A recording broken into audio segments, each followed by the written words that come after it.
The eyes that watch me. A silent observer in the dark. Have you ever felt like someone was watching you, even when you were alone? It's a chilling thought, one that creeps under your skin when you least expect it. But what if I told you that it wasn't just a fleeting feeling? What if there was something or someone waiting in the dark, observing you in silence?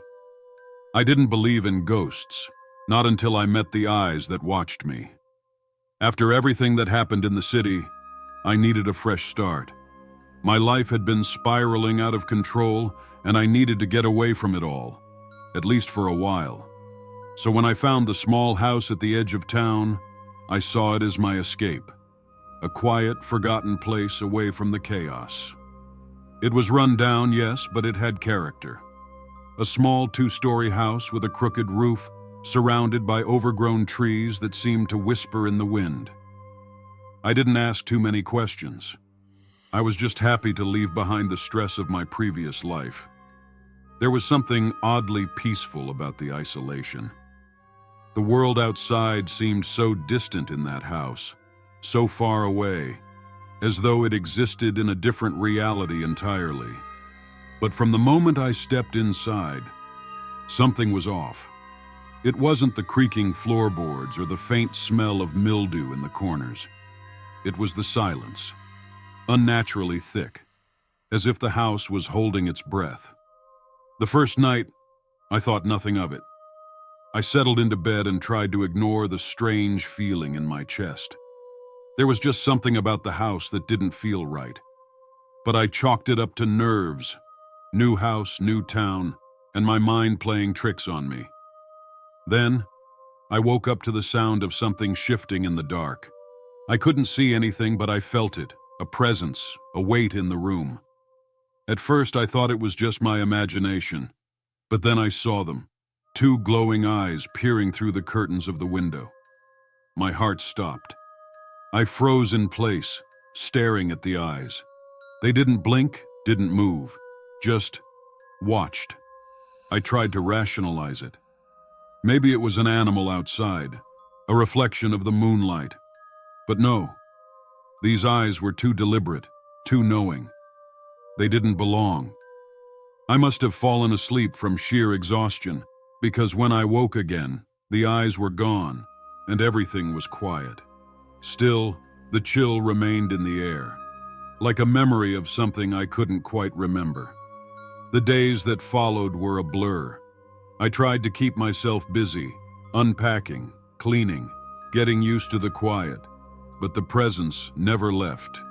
It was subtle at first, just the occasional flicker of something in the corner of my vision, the softest sound of breathing behind me. I would turn, only to find nothing. Empty rooms, empty hallways. But then it started to escalate.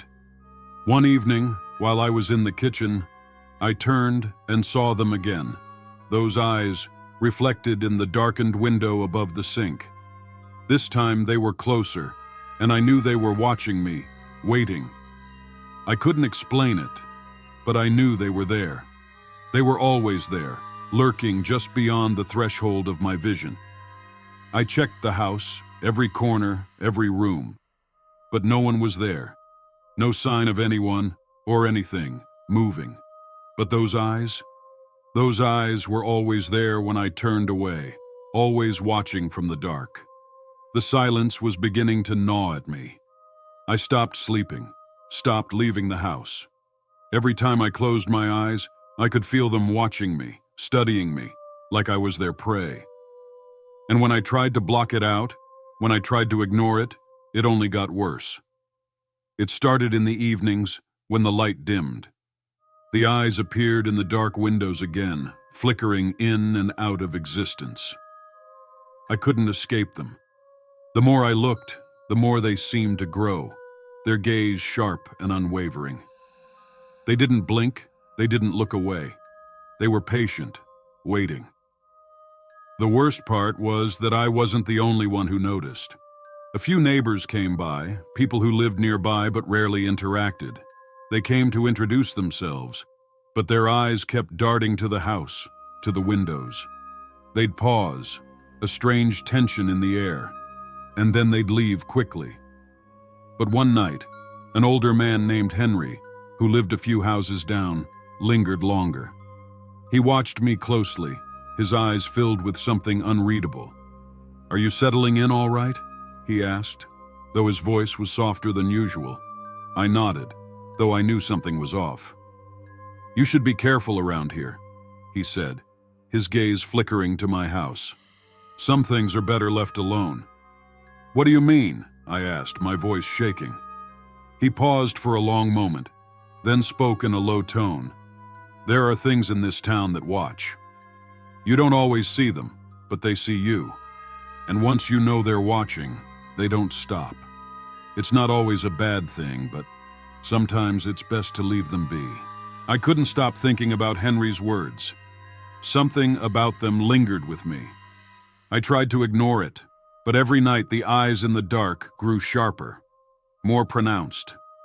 They were no longer just a reflection. They were a presence, a shadow that lived with me in the house. One night, I couldn't take it anymore. I decided to confront whatever was watching me. I stood in front of the window, my heart pounding in my chest, and stared into the darkness. For a long time, nothing happened. But then, just as I began to turn away, I saw it. A figure in the reflection. Not mine, but someone else's. It was standing just behind me, a pale, faceless figure with hollow eyes. I spun around, breath caught in my throat. No one. Nothing. But the reflection remained. It was always there, always watching, waiting for me to look back. The truth hit me like a punch to the gut. The eyes that watched me weren't in the windows or the reflections. They were inside me, buried deep in my mind. The more I resisted, the more they grew.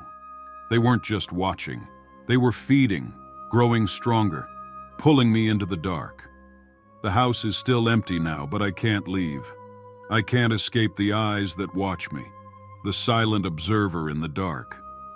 No matter where I go, I feel them following me, lurking just beyond my line of sight, waiting for me to turn around.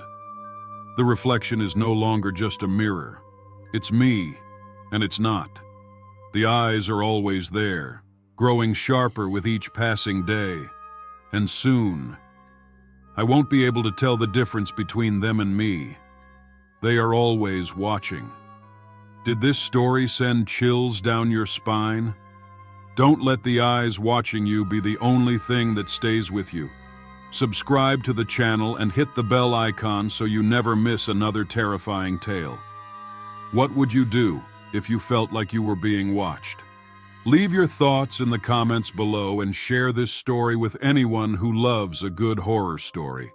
Until next time, remember, some eyes are meant to be avoided, and some you can never escape.